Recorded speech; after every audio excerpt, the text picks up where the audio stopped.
Bon, parlons de comment rentrer dans le jeu virtuel. Vous pouvez rentrer dans le jeu virtuel si quelqu'un, un autre joueur, vous donne une baronnie, vous donne un titre. Ça, c'est super facile. Si vous voulez rentrer dans le jeu virtuel par vous-même, il faut trouver une baronnie qui est vacante. Comment vous faites pour trouver une baronnie qui est vacante? Vous allez dans le jeu virtuel d'Asgaria, de la bonne année, qui est disponible sur le Discord. Vous descendez jusqu'en bas dans les annexes et la première carte géographique et thématique, c'est la carte des baronnies qui inclut tous les baronnies du jeu. Ça ne veut pas dire que toutes les baronnies sont libres et vacantes, elles sont juste déjà divisées. OK?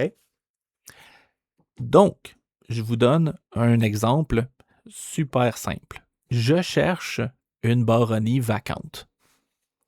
À ce moment-là, ben là, je peux cliquer un peu partout. Puis regardez, bon, il est écrit ici, bon, ben, j'ai cliqué sur le 11. Bon, baronnie, évêché de Vigeflambe, il n'est pas écrit. 31, Malino, c'est à qui? Bon, pas vacant. Ah! Médirine, vacante. Il est écrit ici. La baronnie vacante, numéro 32. Bon, c'est qui le propriétaire? Le propriétaire, c'est Nicolas de Monsieur. Mais je peux cliquer sur Nicolas de Monsieur. Et là, ça va me donner un détail de c'est qui Nicolas de Monsieur. Donc, on peut voir ici que Nicolas Monsieur, c'est quelqu'un qui est de l'hédonisme. Son suzerain, c'est Artam des Plaines. Quel titre Nicolas de Monsieur a-t-il? Nicolas de Monsieur, c'est un duc. C'est le duc de Varas. C'est le marquis de Raskar. C'est le comte de Esker et de Razad. C'est aussi le baron de Garwina et le baron de Médirine. Donc, comme j'ai expliqué dans les vidéos précédentes, quand que vous avez le titre de baron, ça vous permet de déménager dans une baronnie pour la gérer. Vous ne pouvez pas habiter dans 2 baronnies en même temps. Vous ne pouvez pas gérer 2 baronnies en même temps. Quand vous avez plusieurs titres de baron, comme Monsieur de Monsieur, si vous avez plusieurs titres, ben c'est de vous trouver quelqu'un pour gérer cette baronnie-là. Et cette personne-là devient un vassal. Et c'est pour ça que M. Nicolas de Monsieur, ses vassaux sont Hector de Bécassier, Amfril, etc., etc. Donc, toutes ces personnes-là possèdent des baronnies qui étaient de base, probablement, à Nicolas de Monsieur. On a vu justement que Médirine était vacante. Donc, moi, voulant rentrer dans le jeu virtuel, je pourrais communiquer avec Nicolas de Monsieur et lui dire « Bonjour, Monsieur le Duc, je souhaite rentrer dans la noblesse. J'aimerais prendre possession de la baronnie de Médirine pour justement la faire fructifier, blablabla. Bla. Et là, vu que Nicolas de Monsieur est un PNJ, M. Nicolas de Monsieur, d'emblée, va accepter et va aussi généreusement vous donner un peu de pièces d'or pour pouvoir commencer sans avoir à capoter un peu avec votre économie. Là, c'est sûr, on parle ici de Nicolas de Monsieur, on parle d'un PNJ. Si la personne était un joueur, ben ça se passerait à peu près de la même façon. On va prendre un exemple. On va prendre Artam des Plaines. Artam des Plaines qui est le roi de Gorvin. Donc, le roi de Gorvin a un paquet de titres, baron de la Grande-Guyane, et un paquet de vassaux aussi. Vous pouvez comprendre que le roi, la plupart de ses vassaux, vont être aussi des nobles de haut titre qui, eux aussi, ont des vassaux. Donc, d'arriver à aller voir, mettons, le roi, de dire « Bonjour, monsieur le roi, bonjour Artam, j'aimerais être un de vos vassals ou j'aimerais rentrer dans le jeu virtuel sous votre tutelle. » Mais à ce moment-là, il y a bien des chances que Artam vous dise « Bien oui, bienvenue, il n'y a pas de problème. » Va parler à Logan, va parler à Saito, va parler à Kurai, Darius, etc. Je sais que eux ont des baronnies de libre. Et à ce moment-là, ben, ça va être d'aller parler, comme par exemple, on va aller parler avec Logan. Vous allez parler avec Logan, vous dites bonjour Logan. Je vois que, baron, baron, baron, baron, baron. Donc Logan possède 5 titres de baronnie qui ne sont pas distribués. Parce que s'ils seraient distribués, ben, il serait écrit ici. Regardons.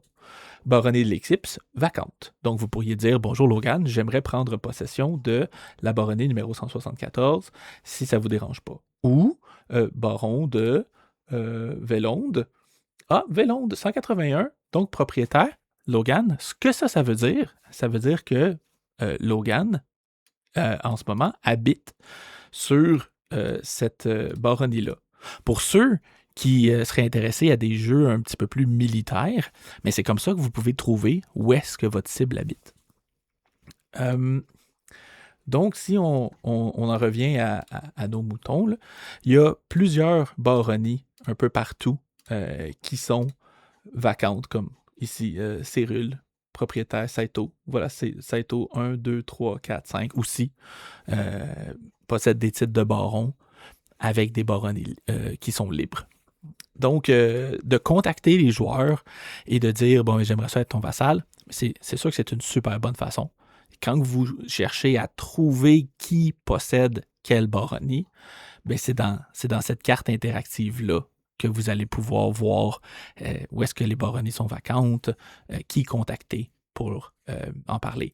Et si vous demandez sur le Discord qui est qui, comment est-ce que je fais pour contacter telle ou telle personne, mais les gens vont vous répondre. Les personnes qui vous répondront pas, ça va être les organisateurs. Cédric et Sébastien, qui sont très, très, très, très impartials, n'aident aucunement personne dans le jeu virtuel. C'est leur façon d'aider tout le monde égal. Comme ça, quand on dit qu'ils aident tout le monde égal, c'est qu'ils aident pas. Ce qui est très, très fair.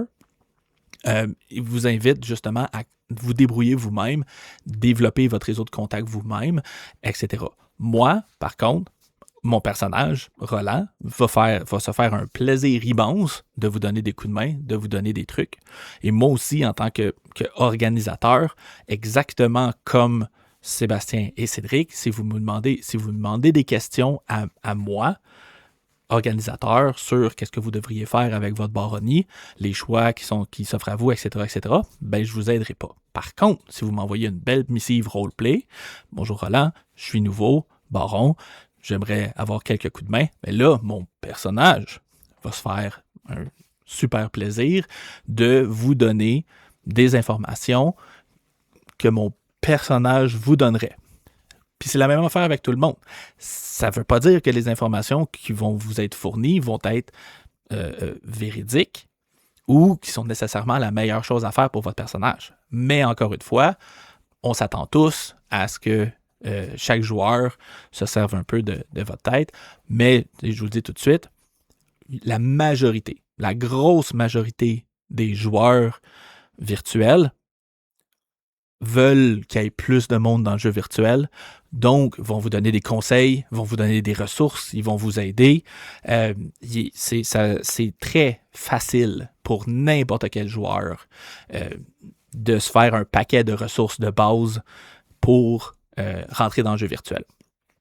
Ceci dit, dans la prochaine vidéo, je vais vous parler des types de ressources qui est possible pour vous de ramasser, d'avoir, ainsi que les limites sur certaines ressources qui font en sorte que ça vaut la peine de juste regarder vos cartes et vos quantités que vous avez dans les mains avant de les déposer à la fin des événements pour ne pas dépasser justement ces limites-là selon ce que vous avez, selon votre baronnie, selon votre rôle, parce que dans 100% des cas, si vous avez plus de ressources que votre limite, l'excédent, s'il n'est pas utilisé